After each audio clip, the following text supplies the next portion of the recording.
guys, welcome back to our channel Moments again. Good morning. आज हम सुबह सुबह निकल चुके हैं दिल्ली से जाने के लिए। हाँ, और अभी क्या टाइम हुआ है? अभी टाइम 5:30। 5:30 बजे एकदम अंधेरा हो रखा है दिल्ली में, और हम जा रहे हैं बाय रोड भोपाल, क्योंकि फर्दर एजुकेशन सागनिक को भोपाल में करना है। मम्मी अभी भी नींद में ही है ना। चलो मिलते हैं। अभी 6:30 बजा है और ये देखो सनराइज हो चुका है। सनराइज हो चुके हैं। हमें लेट दिखाई दिया just because of pollution. Guys अभी हम यमुना एक्सप्रेसवे से वृंदावन के तरफ जा रहे थे। अभी हम रास्ते पे ही है, और अभी जैसे ही रास्ते के मतलब यमुना एक्सप्रेसवे से बाहर निकलते ही थोड़ी गाँव वाली फीलिंग आने लग गई है, आप देख सकते हैं यहाँ पर। और अभी हम रंगनाथ मंदिर जा रहे हैं निधिवन में। फ्रेंड्स, आप देख सकते हो हम सुबह के 5 बजे से निकले हुए हैं, और अभी टाइम क्या हुआ है? 8 बज गया है, लेकिन वेदर अभी भी क्लियर नहीं है। लेकिन आप देख सकते हो इधर पे पूरा हाँ फॉग हो रखा है, मिस्ट जो भी आप बोलो कि। और ये देखो ट्रक जो चारों तरफ खेत है मेरे इधर उधर। एंड हम मथुरा रोड पे घुस गए हैं। मथुरा में आ गया, और मथुरा बोलते ही हमें एक ही बात याद आता है, राधे राधे। एक्चुअली मेरे हस्बैंड बोल रहे हैं आज तुम्हें क्या हो रखा है कि तुम बात नहीं कर रहे हो। आई डोंट नो, मुझे पता नहीं क्या बोलना चाहिए इस मतलब आज अभी इस टाइम पे क्या बोलना चाहिए। लेकिन हाँ, फीलिंग बहुत अच्छा सा आ रहा है, क्योंकि मेरा बहुत दिनों से मुझे मन था कि वृंदावन मथुरा एक बार मैं घूम के आऊँ, मथुरा और वृंदावन दर्शन करके आऊँ। तो अब जब मैं आ चुकी हूँ, ये मथुरा रोड देख रही हूँ, तो मुझे सच में इतना ज़्यादा अच्छा लग रहा है कि मैं ये आप लोगों से कैसे शेयर करूँ मैं समझ नहीं पा रही हूँ। वीडियो में तो हो नहीं पा। ये आई थिंक ये यमुना रिवर, हम शायद नहीं, हम अभी यमुना रिवर के ऊपर से जा रहे हैं। तो मुझे बस एक ही चीज़ अभी याद आ रहा है, जब हम डांस करते हैं तो हम बोलते हैं यमुना के तट पर कृष्ण कन्हैया, सुन रे सखी बहु रास रचैया, दिखा दिख दिख दिखा दिख दिख दिखा दिख दिख।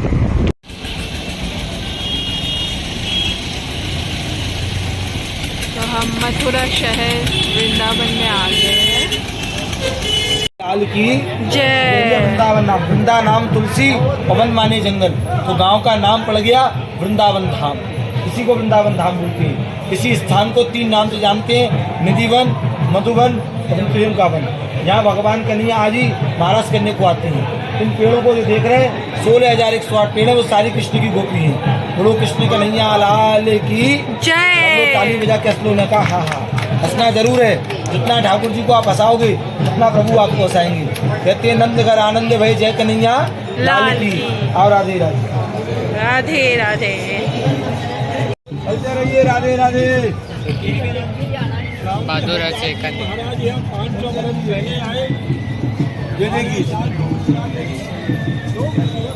अरे बाप रे, ये देखो सामने देख रहे हो, इनकी सबकी जड़ें खोखली हैं, फिर भी बाहर से हरे भरे हैं। कृष्ण का वरदान है, क्योंकि ये गोपी, जब तक ये वृंदावन रहेगा वे गोपियाँ भी ऐसी रहेंगी। देख रहे हैं? अच्छा हाँ आइए। और इसका देखो पत्ता, देखो बाबू जी, इसका पत्ता आपने घर में तुलसी देखी होंगी, सॉफ्ट पत्ता रहता है। मूर्ति टूट, इसको मोड़ो, मूर्ति टूट जाती है। वन तुलसी विशेषता, घर में रामा श्यामा तुलसी होती है, पत्ता सॉफ्ट रहता है, खाली वन तुलसी छुट्टी टूट जाती है, मुड़ जाती है। शुशु कुछ गोपियाँ थी, हाँ। आज कन्हैया चले गए, बंदरों को छोड़ गए। ये चश्मा लूटते हैं, फ्रूटी पीते हैं 20 रुपए की। लुटेरे की नगरी, टैक्स है वृंदावन का। पहला स्थान है, इसका नाम बोलते हैं ललिता कुंड। अच्छा। भगवान कृष्ण गोपिकाओं के साथ रास करते थे, तो सारी गोपियों को पानी की प्यास लगी, तो आधी रात भगवान पानी कहाँ से लाए? जिस बंसी को भगवान कृष्ण बजा रहे थे उसी बंसी को निकाल कर खोद कर यहाँ कुआं उत्पन्न किया है। इसका नाम बोलते हैं ललिता कुंड। तो राधा रानी की जय। भगवान कृष्ण ने अपनी बांसुरी से खोदा था यहाँ, इसी का नाम ललिता विशाखा कुंड रखा गया है। एक बार प्रेम से बोलो ललिता विशाखा रानी की। चल इनका जय जयकार बोलते हैं ना, कथाओं वृंदावन ताऊ जी कृष्ण का आकर दिखाएंगे आपको, यहीं से मूर्ति प्रकट है। इसका महत्व वहाँ बताऊंगा, पहले यहाँ से निकलेंगे दूसरे साइड उसका महत्व। अरे गोरो,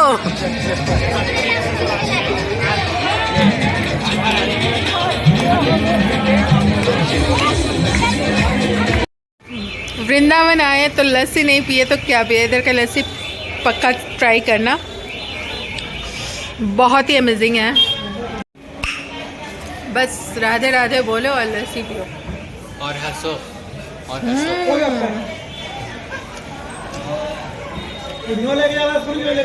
वृंदावन में आओ तो हंसना ज़रूरी है। बोलते हैं भगवान कान्हा जी अगर खुश है तो सब खुश है, तो उनको खुश करना हम लोगों को बनता है। तो आइए ज़रूर हंसिए। तो अभी हम लोग वृंदावन का छोटा सा टूर करके ही अब आगरा के लिए हम चल पड़े हैं, और वृंदावन की कुंज गलन से हम निकल आए हैं और हम जा रहे हैं आगरा के और उधर पे आप लोगों के साथ मिलते हैं। यमुना की नदी, और हम वापस जा रहे हैं अभी मथुरा वृंदावन घूम के हम जा रहे हैं अभी आगरा के ओर। तो बोलो राधे राधे। तो गाइस अभी वृंदावन से निकलने के बाद हम सीधा आगरा को आ गए, और आगरा को हम एक ही चीज़ देखने को आए हैं। आप लोगों को भी पता है कि कौन सी चीज़ देखने आए हैं, ताजमहल ही देखने आए हैं। तो हम पहुंच गए हैं ताजमहल के एंट्री में। ताजमहल के एंट्री में चलो अंदर जाके देखते हैं क्या होता है। कुछ नहीं होगा, बस देखेंगे, बस ताजमहल ही, और ताजमहल ही देखेंगे। कोई भी चीज़ देखते हैं हर एक चीज़ का कोई ना कोई लॉजिक है। ये नहीं कि खूबसूरती ने बनाया, मीनिंग है हर चीज़। ये जो एरिया बना हुआ है ताजमहल का 4 कोर्ट यार्ड, बिकॉज ये द 4 गार्डन्स बनाए गए एंड 4 गेट, 3 एंट्री गेट है ताजमहल के। First we are coming, this is the east gate, it is called VIP gate, क्योंकि जितने भी VIPs आती हैं ताजमहल देखने के लिए फ्रॉम द ईस्टर्न साइड, क्योंकि जितने भी 5 स्टार होटल्स बने हुए हैं इसी वे पर है। आपका YouTube में आएगा ये। अच्छा। एंड वेस्ट गेट जो फ्रंट साइड में देख रहे हैं, it is called locals public gate, क्योंकि शहर से नज़दीक पड़ता है, सिटी के अंदर से जो लोग आते हैं ये नज़दीक है, यहाँ लोकल क्राउड ज़्यादा आता है, इसलिए locals public gate. On your left hand side that is the south gate, it is called labour colony gate. जो मैंने बताया था लेबर, शाहजहाँ ने कॉलोनी अलग बनाई थी लेबर्स के रहने के लिए, वो लोग आज भी हैं, उनकी फैमिली के लोग रहते हैं। इस गेट को आज भी आने जाने के लिए यूज़ करते हैं, labour colony gate. And right hand side that is the main gate of Taj Mahal, northern side it is called royal gate. Royal gate Asia का जो सबसे बड़ा दरवाज़ा है वो फतेहपुर सीकरी में है, उसको बुलंद दरवाज़ा, यह है शाही दरवाज़ा। इस शाही दरवाजे की स्पेशलिटी टॉप पर जो वाइट छोटे छोटे डॉम्स से काउंट करेंगे कितने डॉम्स बने हुए हैं? नहीं,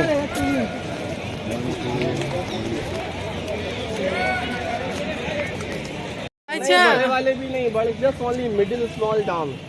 11 फ्रंट है, 11 are behind, total 22। It is symbol Taj Mahal took 22 years to complete.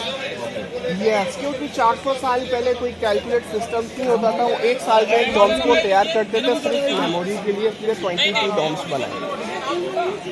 और इस रॉयल गेट की स्पेशलिटी टॉप पर जो फ्लावर डिज़ाइन देख रहे हैं, डिज़ाइन देखने में लगेगा आपको मार्बल्स के ऊपर कलर या पेंटिंग की गई है, but actually this are not colour, not painting, this all are real semi precious gems stone जो हम लोग ज्वेलरीज में लगाते हैं ना, ये प्रीसियस जेम्स स्टोन, हीरा, नगीना, पन्ना, रूबी, ये प्रीसियस जेम्स स्टोन पहले मार्बल्स को 1.5 इंच खोदा गया, खोदने के बाद स्टोन्स को हैंड ग्लाइंडर से काट कर नेचुरल ग्लू से इसके अंदर फिक्स कर दिए गए। ये क्यों लगाए गए इतने कीमती स्टोन? वो इसलिए लगाए गए, ये डॉम्स पूर्णिमा होता है, रात में जब पूर्णिमा की लाइट बिल्डिंग पे पड़ती है तो ये स्टोन सारा चमकता है रात की टाइम। उस टाइम टिकट होता है 510 रुपए का, तो रात में ये शाइन करता है। एंड ये अभी स्टोन ही है कि पेंटिंग है? नहीं, प्रेसिस जेम्स स्टोन जो चमक रहा है ना धूप में, हाँ, इसी हाँ। तरीके से मून नाइट में सारे स्टोन चमकता है। Stones और ही है। कौन सा स्टोन्स कहाँ से मंगाया है वो भी क्लियर कर दो। ये रेड वाला स्टोन जो फ्लावर्स बना हुआ है, इस स्टोन्स को बोलते हैं कोरलेलियन फ्रॉम यमन, जिसकी पत्तियां बनी हुई। ग्रीन वाला यह है malachite from south Africa. And black जो लाइटिंग लिखी गई है अरबिक राइटिंग, ये है ब्लैक ऑनेक फ्रॉम बेल्जियम। यस, ये ऑनेक साउथ अफ्रीका। कोरलेलियन यमन सा है। ब्लैक ग्रीन वाला मेलाकाइट साउथ अफ्रीका से है। ब्लैक वाला है ऑनेक फ्रॉम बेल्जियम। ये प्रेसिस जेम्स स्टोन मार्बल्स के अंदर उल्लेख किए गए। ये जो अरबिक राइटिंग लिखी गई है, अरबिक जो स्टार्ट होती है राइट टू लेफ्ट, बाकी लैंग्वेज है left to right. Front side design और बैक साइड दोनों तरफ से डिजाइन कॉपी है। ताजमहल भी चारों साइड से एक जैसा बना हुआ है, हर एक चीज सिमेट्री और बैलेंस करके। क्यों? क्योंकि जिस आर्किटेक्ट ने डिजाइन बनाया था उसका नाम था उस्ताद ईशा अफंदी खान फ्रॉम टर्की। हर एक चीज सिमेट्री और बैलेंस करके। रेड सैंडस्टोन जो लगा हुआ है यहाँ पर मुगल टाइम में लोकल फ्रॉम फतेहपुर सीकरी, जो यहाँ से 45 किलोमीटर है, इसको सैंडस्टोन्स बोलते हैं। अराउंड में छोटे छोटे रूम्स बने हुए हैं। ये है 210 room for workers who build the Taj Mahal, तो इनको वर्कर रेस्ट। अभी हम अंदर चलेंगे, एक सेंटर लाइन दिखाऊंगा। अगर आप इंटरेस्टिंग है, do want take the professional photographer, stand in the middle. इसी सेंटर में अंदर मुमताज की ग्रेव बनी हुई है और बगल में है शाहजहां का दोनों का मकबरा। अब ईस्ट गेट देखो, ईस्ट का सेंटर दिख रहा है, वेस्ट गेट का भी सेंटर और बैक साइड। अब चारों साइड से बिल्कुल centre point. This is the centre of Taj Mahal.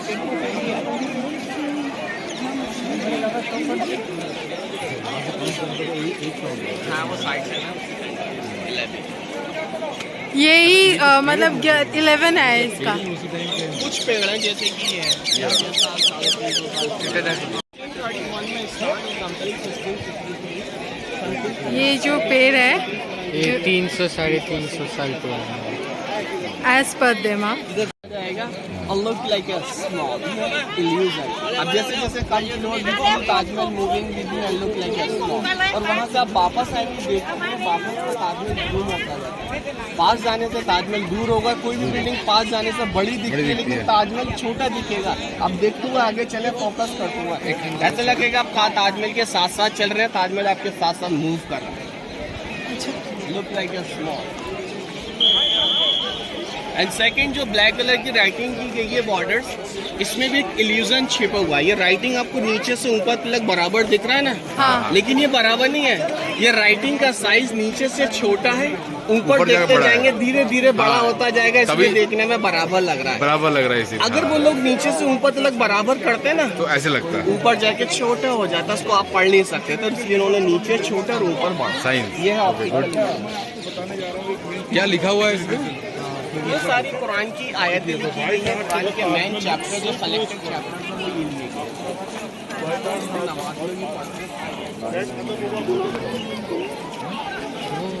अब हम ताजमहल पे एंट्री कर रहे हैं। ये जो लैम्प लगा हुआ है मुगल्स के बाद ब्रिटिश टाइम में, तो ब्रिटिश गवर्नर था लॉर्ड कर्जन।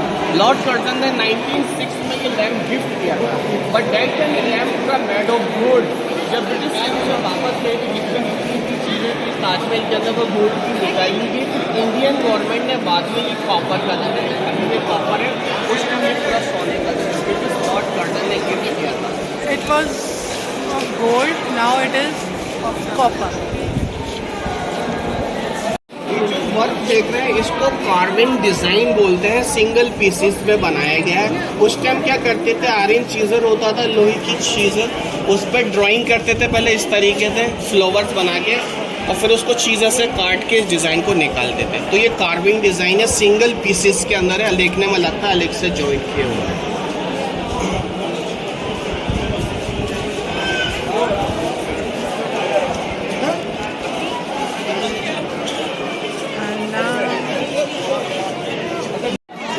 देखिएगा ताजमहल का मेन पॉइंट, आप सेंटर में खड़े हुए हैं तो फाउंटेन्स दिख रहा है, और थोड़ा पानी के अंदर देखोगे ना ताजमहल का वाटर रिफ्लेक्शन भी दिखेगा, डबल व्यू। हाँ, हाँ। ये स्पेशलिटी है। और मेन चीज़ ताजमहल की चारों मीनारें बनी हुई हैं। ये मीनार्स आपको देखने में बिल्कुल सीधी नज़र आएंगी, स्ट्रेट, लेकिन थोड़ा गौर से देखें। इस तरीके से बाहर की साइड टेढ़ी बनी हुई है 2 डिग्री आउटसाइड, दिख रहा है? ऐसा क्यों है? कारण ये है कि फ्यूचर में कभी भी अगर अर्थक्वेक आता है तो ये मीनारें ताजमहल पे ना गिरे। हाँ, वो इस तरफ बाहर टिल्टेड की है। साइड गिरेंगी, इस बिल्डिंग को कोई नुकसान नहीं पहुंचेगा, इसलिए इस ताजमहल को अर्थक्वेक बिल्डिंग बोलते हैं। जो मैंने बताया था आर्किटेक्ट कहाँ का था? टर्की से आर्किटेक्ट। टर्की में आज भी नहीं, ईशा अफंदी खान। टर्की के अंदर आज भी जलजले आते हैं, भूकंप आता है। अभी आया 5th Mughal emperors. You know who was the first king?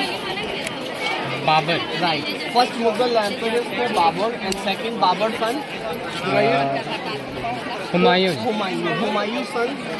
Akbar. Akbar's son. Jahangir.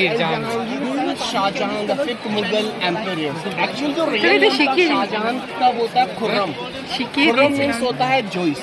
Shahjahan जिनको टाइटल दिया गया, शाहजहां मीन्स होता है, शाह मीन्स किंग और जहां means world, king of the world. Shahjahan had 3 wife. इनकी 3 बीवियां थी। 2 wife was Indians and third Mumtaz, she was from Persian, Iran. क्यों बनाया ये मुमताज की याद में ताजमहल? इनकी 2 बीवियां होती, बिकॉज इनकी जो फर्स्ट और जो सेकंड वाइफ थी, इनसे कोई चिल्ड्रंस नहीं हुआ करती थी, इसलिए शाहजहां ने 3rd मैरिज करी थी मुमताज से।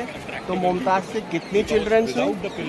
You know how many children from Mumtaz? Aurangzeb. Mumtaz से Two more total are- 14 हाँ, चिल्ड्रन, अच्छा। 12 son and 2 daughters.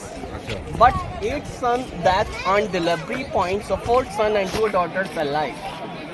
जिसमें कि सबसे बड़े बेटे Dara Singh, second Aurangzeb, third Shuja and 4 Murad. इन 2 daughters की first Roshan Nara and second जहां नारा। हाँ, मुमताज जहां की जो डेथ हुई थी कैसे हुआ था? On delivery point. बच्चे को जन्म देते समय 14वें बच्चे को, लेकिन मुमताज ने मरने से पहले शाहजहां को 3 प्रॉमिस करे थे। 3 प्रॉमिस। उनकी डेथ इसलिए हुई थी, एक तो कंटिन्यू ईयर्स बाई ईयर्स उनकी ब्लीडिंग इतनी हो रही थी और सफ़र में थी उनकी जो ऑन डिलीवरी टाइम में डेथ हुई थी। लेकिन मुमताज़ ने मरने से पहले सारे हकीमों ने मना कर दिया था कि इनकी डेथ बचना मुश्किल है। शाहजहां है, शाहजहां ने उनसे बात करी, 3 प्रॉमिस मुमताज़ ने कि आप मुझसे 3 प्रॉमिस करिए और वो पूरे करोगे कि बिल्कुल। पहला प्रॉमिस कि आप मेरे मरने के बाद कोई शादी नहीं करोगे। दूसरा, मेरे मरने के बाद आप मेरे बच्चों की केयर करोगे। और तीसरा, जो मैंने आपको बताया कि मेरे मरने के बाद मेरा मकबरा ऐसा बनाओगे कि लोग हमारे प्यार को याद करें। तो इसलिए शाहजहां ने उनके मरने के बाद उनके तीनों प्रॉमिस को पूरा किया। एक प्रॉमिस शाहजहां ने अपनी तरफ से मुमताज़ की तरफ, 3 प्रॉमिस मुमताज़ की और 1 प्रॉमिस शाहजहां का। क्या था शाहजहां का प्रॉमिस? शाहजहां ने ये कहा था मुमताज़ से कि मैं हमेशा तुम्हारे साथ तुम्हारा साया बनकर रहूँगा। साया मीन्स शेडो। इसके पीछे जो ब्लैक ताजमहल जो बन रहा था, because white in memory of Mumtaz, और ब्लैक शाहजहां हिमसेल्फ, वो अपने लिए, क्योंकि इनके अगर पीछे ब्लैक ताजमहल बन जाता सो यू फील कि हम वाइट का ब्लैक शेडो देख रहे हैं जो शाहजहां ने प्रॉमिस किया। लेकिन वो ब्लैक ताजमहल शाहजहां ने पूरा फाउंडेशन बना दिया था 1658 में। 1653 में उसको कंप्लीट करा, 1658 में ब्लैक स्टार्ट करा था। लेकिन उनके बेटे औरंगजेब ने क्या करा, अपने फादर को रोक दिया, वो ब्लैक ताजमहल नहीं बनने दिया, बिकॉज शाहजहां ऑलरेडी इतना पैसा अपने बनाने में खर्च कर चुके थे। जितना भी पैसा जो शाहजहां लगा रहे थे सारा पब्लिक का पैसा था, टैक्सेस मनी। औरंगजेब एक ऐसे रूलर्स थे जो अकॉर्डिंग टू इस्लाम इस तरीके की इमारतों को बनाना, पब्लिक का पैसा खर्च करना उनको सही नहीं लगता था। इसलिए औरंगजेब ने अपने फादर को आगरा किले के अंदर नज़रबंद कर दिया था, हाउस अरेस्ट। 1658 से लेकर 1666 तक 8 साल आगरा किला इसके पीछे से नज़र आता है। तो उनको जब हाउस अरेस्ट किया गया, उनको सिर्फ उनकी बेटी को ही परमिशन की मिलने की, और कोई मिलने नहीं जाता था शाहजहां से। तो शाहजहां ने अपनी बेटी से ये कहा था कि मुझे ऐसी जगह हाउस अरेस्ट करके रखा जाए कि मैं मुमताज़ को भी याद करता रहूँ। तो उनकी बेटी ने क्या करा, आगरा किले के अंदर एक छोटी सी विंडो बनवा दिया। उस विंडो से शाहजहां आगरा किले से ताजमहल को देखते थे, मुमताज़ को याद किया करते थे। 1658 से लेके 1666 तक 8 साल तक। जब उनकी नेचुरल डेथ का टाइम आया तो शाहजहां ने अपनी बेटी जहां आरा से प्रॉमिस करा था कि अगर मैं मर जाऊं, मेरे मरने के बाद मेरा मकबरा मुमताज़ के बगल में ही बनवाना, क्योंकि मैं ब्लैक ताजमहल तो नहीं बनवा पाया, लेकिन मेरा मकबरा जरूर मुमताज़ के बगल में बनवाना, जो उनकी लास्ट ख्वाहिश थी। जब उनकी डेथ हुई 1666 में, उनकी बेटी उनकी डेड बॉडी को लेकर आई आगरा फोर्ट से और मुमताज़ के बगल में बरीद कर दी। दोनों के मकबरे अंदर हैं। ताजमहल के अंदर सारी चीज़ें सिमेट्रिक बनाई गई है, बैलेंस करके, लेकिन एक ही चीज़ देखी है जो पूरे ताजमहल की सिमेट्री को बिगाड़ता है। वो क्या है? वो दोनों मकबरे हैं, क्योंकि बीचों बीच में तो मुमताज़ का है और बगल में है शाहजहां का। वो अनसिमेट्री है।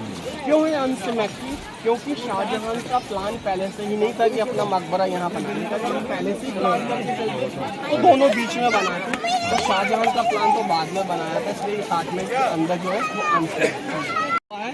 वो नीचे है 10 मीटर डाउन टनल में है, उस जगह को बंद कर दिया गया है। वो सिर्फ साल में 3 दिन के लिए खोलते हैं, जिस दिन शाहजहां की डेथ एनिवर्सरी मनाई जाती है अकॉर्डिंग टू इस्लामिक कैलेंडर्स के हिसाब से। इस्लामिक महीना आता है रजब का, इस महीने बनाई गई थी। तो रियल वाला मकबरे को दिखाते हैं लोग, सारे लोग नीचे रियल देखने के लिए जाते हैं। यहाँ पे कवाली होती है, उर्स मनाया जाता है, प्रसाद चादर चढ़ाई जाती है 3 दिन। उस टाइम तो रियल दिखाते हैं, same size and same design के ऊपर डुप्लीकेट बनाते। ये पहले गया है क्योंकि मुमताज़ की जो डेथ हुई थी वो आगरा, दिल्ली, मुंबई में नहीं हुआ था। मुमताज़ की डेथ हुई थी एमपी के अंदर। एमपी में एक जगह है बुरहानपुर के अंदर, जितनी भी चोटियाँ नजर आ रही है पिनेकल्स की, पूरी सोने की थी। इस ताजमहल के अंदर शाहजहां ने 500 kg गोल्ड लगवाया था, 500 किलो सोना। उस टाइम सोने की वैल्यू थी 15 रुपी पर 12 ग्राम, 15 रुपये का 1 तोला आता था। लेकिन कहाँ गया सारा गोल्ड? 1810 में जब ब्रिटिश ने अटैक किया था, उस खबर को निकाल लिया गया और उन्होंने तो ताजमहल पे 3 तरीके का वर्क है सर। इस वर्क को बोलते हैं इनले वर्क। इनले, हाँ इनलेस, क्योंकि प्रेसिड जेमस्टोन्स मार्बल को खोदकर इनले के अंदर फिक्स किए गए नेचुरल गिलू से। वो गिलू कहाँ से आता है? जो ट्री के अंदर से निकलता है। ये वो गिलू से फिक्स किए हुए हैं। ये वही कार्विंग डिज़ाइन जो रेड सैंडस्टोन्स में बाहर देखा था मेन गेट पे। अच्छा। और ये जो ब्लैक राइटिंग से कैलीग्राफरी है, देखो कितना इतना होल्स जो निकल चुका है। हाँ। इतना सारे स्टोन जो राइटिंग वर्डिंग जो देख रहे हैं खोद कर उसको फिक्स किए हुए हैं। तो देखने में कलर या पेंटिंग लगता है। अभी अंदर चल रहे हैं। इसमें ये प्रेशियस स्टोन, इसमें जो ग्रीन वाला है वही वाला है, ये निकल गए हैं क्या? हाँ। अभी है ये है अभी। ये निकाल नहीं पाए। अब अंदर दिखाऊंगा जो रात में चमकते हैं। पहले दिखाऊंगा शाहजहां इसमें बना हुआ है बीचों बीच में मुमताज़ का, जो शाहजहां ने बनवाया था सन 1631 में। वो मुमताज़ के ये वाला। हाँ, ये अभी ये लैंड किसके पास है? वो सेंटर गवर्नमेंट के पास है। सेंट्रल गवर्नमेंट के पास ही। वही टिकट चार्ज करती है, वही मेंटेनेंस करती है। जो ताजमहल सारे मुगल मॉन्यूमेंट्स जो हैं सब सेंटर गवर्नमेंट के एंटर्स में। ये वही गार्डन फाउंडेशन है में। हाँ। जो ब्लैक ताजमहल का शाहजहां ने प्लान किया था 1658 में। अब इस गार्डन्स को बोलते हैं Mehtab Bagh. Mehtab means moon and bagh means garden. जब फ्राइडे ताजमहल बंद रहता है, जो लोग आते हैं देखने के लिए, अंदर एंट्री नहीं मिलती है, तो वो बैक साइड जाकर देखते हैं, क्योंकि बैक साइड से आप देखोगे सेम व्यू जो अंदर से देखा वही सेम बैक साइड से, क्योंकि चारों साइड से एक जैसा है। जितनी भी मूवीज़ की शूटिंग की जाती है वो सारी मूवीज़ से, क्योंकि अंदर बड़े वीडियो कैमरे लाना अंदर मना है। सारी मूवीज़ की सेटिंग वहाँ से होता है। ये यमुना नदी है और जो फाउंडेशन बना हुआ है एक देखिए आगरा रेड फोर्ट उस साइड, जहाँ औरंगजेब ने अपने फादर को बंदी बना के रखा था 8 साल उस किले के अंदर। उस किले के अंदर शाहजहां, उनके फादर जहांगीर और जहांगीर के फादर अकबर, 3 पैलेसेस बने हुए। ऑन रोड जाएंगे यहाँ से 4 किलोमीटर का रास्ता है, लेकिन शाहजहां ने अपने लिए आगरा फोर्ट जाने के लिए एक पर्सनल रास्ता बनाया था, टनल में। ताजमहल के अंदर से सीधा आगरा किला 1.5 किलोमीटर, उस टनल रास्ते को बंद कर दिया गया। ये यमुना नदी।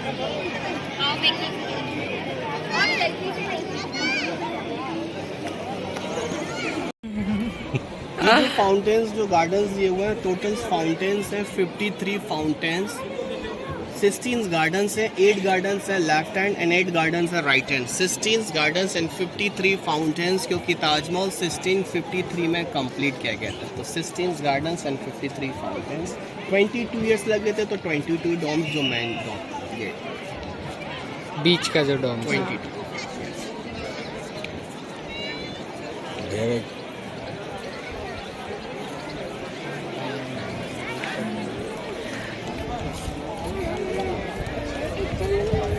भैया आपका नाम एक बार बोल दो. मैडम मेरा नाम है Rizwan Khan, mobile east gate parking से काम करता हूँ. मेरा मोबाइल कॉन्टैक्ट नंबर है 9267056678. मैं यहीं पार्किंग में रहता हूँ. पक्का भैया से मिलना. आप जो भी आओगे आगरा में और ताजमहल देखने के लिए तो भैया से पक्का मिलना. अभी हम ताजमहल पूरा घूम के अभी हम जा रहे हैं कहाँ? ग्वालियर. उधर हम कुछ घूमेंगे नहीं, वहाँ पर नाइट स्टे करेंगे, फिर उसके बाद हम भोपाल पहुँचेंगे नेक्स्ट डे. तो आज ग्वालियर में हम नाइट स्टे करने वाले हैं, तो इसलिए ग्वालियर के लिए हम निकल चुके हैं, जो कि फेमस. चल के पूरा मैराथन खत्म. नहीं, बहुत चलना पड़ा ताजमहल में, बहुत ज़्यादा चलना पड़ा. जो भी है लेकिन अच्छा लगा. जो भी उधर का जो भी हिस्ट्री पता चला, अच्छा लगा सुनने को ना गाइड से. तो उसके लिए तो आपको पता ही चलेगा. और Gwalior is famous for cloth factories. तो दिखा तो नहीं पाएंगे, बस रात काटेंगे. ठीक है. Good morning again. और हम आज ऋतुराज होटल से निकल के भोपाल के ओर चल पड़े हैं. और पीछे देखो सागनेक. अभी नींद से उठ के. और रास्ते में अगर कुछ भी इंटरेस्टिंग कुछ मिला तो पक्का आप लोगों के साथ भी शेयर करेंगे. तो चलते रहो. थोड़ा सा व्यू दिखा देती हूँ मैं ग्वालियर सिटी का. पता नहीं दिख रहा है कि नहीं पेड़ के लिए.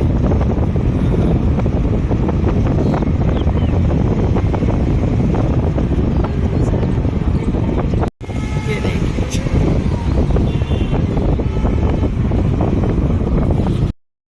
गाइस आप ये व्यू देखिए, बाहर का व्यू. ये शायद मालवा प्लेटो है, मम्मी तो कह रही है.